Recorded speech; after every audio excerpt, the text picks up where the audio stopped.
What's up, YouTube? What's going on? This is going to be about Lonette McKee's musical influences. Now, you may be asking about Lonette McKee.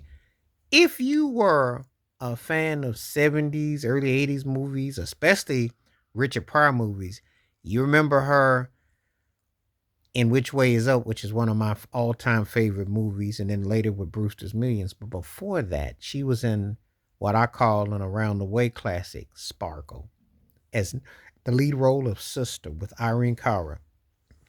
And Lynette McKee was one of the most versatile, dynamic talents that never got her full due.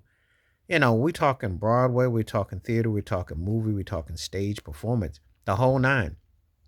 You know, and one of those artists that never gets the totality of what she should do, because if you understood her musically, she could sing. She's portrayed Billie Holiday. She's portrayed Lena Horne. She's done a whole gamut of different artistries, along with being a really good actress. Being in Spike Lee movies, if you remember, she was in Malcolm X. She was in Jungle Fever. You remember her role in Jungle Fever? Mm-hmm. And she was in also He Got Game. Think about it.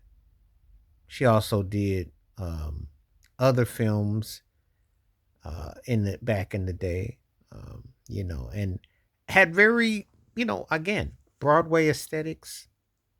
You know, um, Cotton Club did the Cotton Club movie.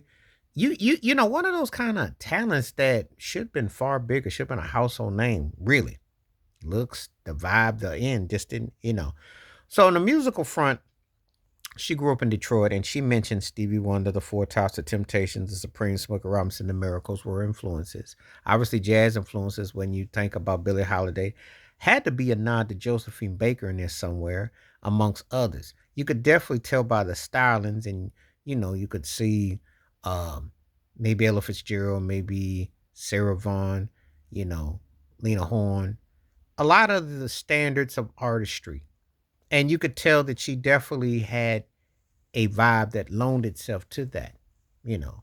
Um, she's because she's very musical, and this is just not just to just ride off the fact that she acted in musicals. She was really that versatile. It just that it didn't loan itself to that. The Hollywood game that goes on.